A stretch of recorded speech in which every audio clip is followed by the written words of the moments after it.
pertarungan abadi antara hak dan batil bukan terjadi pada zaman Nabi kita Muhammad SAW, tetapi pertarungan abadi sudah terjadi ketika Allah menetapkan kebenaran di muka bumi ini, mengutus para nabi. Saat itu pula terjadi pergulatan antara hak dan batil. Jadi ini tidak akan berakhir kecuali kiamat.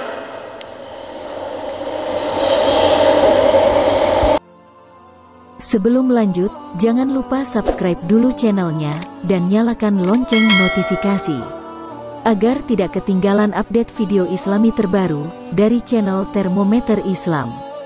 Terima kasih sudah berkunjung. Semoga sehat selalu. Kalau minuman penceramah gahwa, kopi piring.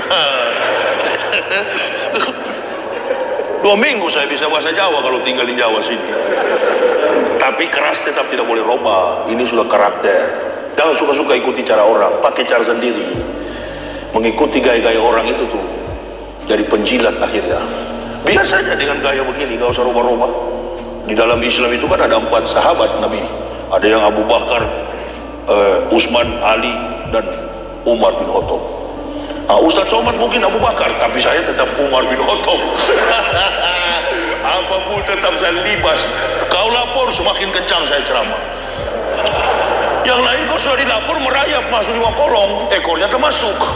Saya kau lapor tambah kencang, begitu ya. Karena saya tahu bahwa ini bukan permainan dunia, bukan laporan yuridis. Laporannya harus fair, vertikal. Salah sih pendeta-pendeta itu, harusnya jangan lapor UAS ke polisi, lapor ke Yesus. Keluar dari ruang gereja. Assalamualaikum sus. Waalaikumsalam. Ada apa? Itu Yahya Waloni itu kurang ajar betul. Itu Yahya Waloni itu kurang ajar betul. Engkau kan adalah Tuhan. Iya. Lalu Tuhan kamu? Iya. Tolong tuh Yahya Waloni itu ya sus. Dia sering keliling Indonesia pakai mobil, biar mobilnya masuk jurang dan dia mati satu keluarga. Yesus bilang sulit juga karena aku kan Tuhan untuk kamu, bukan untuk dia. Mantap jiwa. Allahu Akbar. Gak mempan. Oh, jadi ente bukan Tuhan untuk dia? Bukan. Kita kan Tuhannya Kristen, bukan Tuhan semua umat manusia. Artinya silakan kau tuhankan apa saja, ya.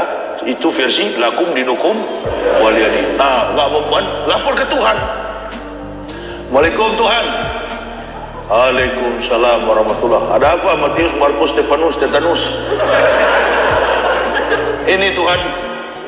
Ini Yahya Waloni dengan Ustaz Abdul Somad ini sudah menyinggung agama kami. Lalu coba Tuhan hukumlah lidah mereka itu, apalagi itu Yahya Waloni itu. Coba kalau dia bawa mobil, biar di tol Solo. Tol itu juga kan yang bangun Pak Jokowi. Kebetulan Pak Jokowi kan senang sama kami.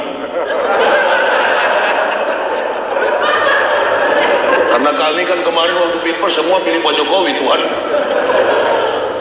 Tuhan jawab, jangan. Kamu itu kan kafir. Di mana Tuhan? Ya, baik di kitabmu maupun di kitab Al-Quran.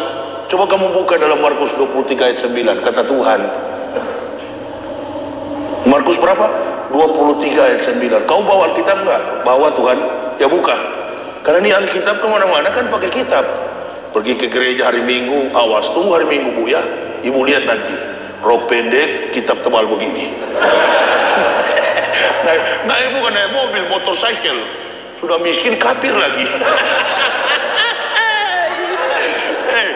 Kalau kita orang kaya, Indonesia ini jangan ente bilang Papua yang kaya, jangan bilang Kalimantan yang kaya, jangan bilang Riau yang kaya, Aceh yang kaya, Sumatera yang kaya. Bukan, yang kaya adalah orang Islam. Tidak ada itu. Coba kalau orang Islam tidak ada, mati negara ini, tidak ada kekayaan dilimpahkan oleh Allah Subhanahu wa Ta'ala.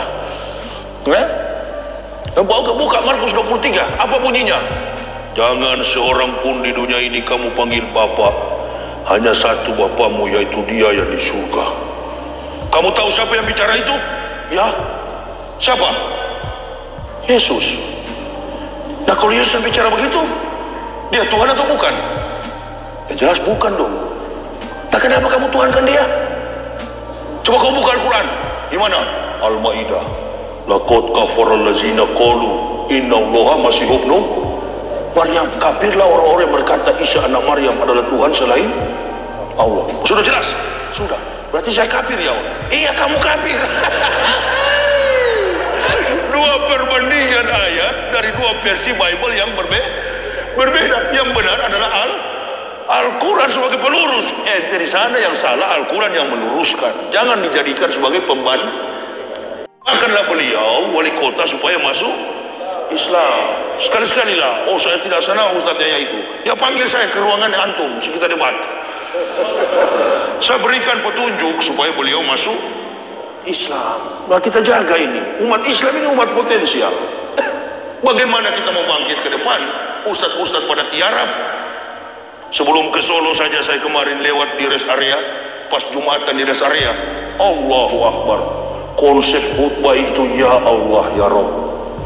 Hanya menceritakan tentang isi perut. Hanya menceritakan tentang sholat. Hanya menceritakan tentang umroh. Hanya menceritakan tentang haji. Sudah lewat itu dakwah tahun 60-an. Yang di pelupuk mata kita ini, dakwah yang perlu adalah bagaimana memberikan standarisasi kemampuan umat untuk selalu berjihad dan mawas diri. Hati-hati, bukan masalah kecil kita ini. Karena ada upaya besar di belakang sana.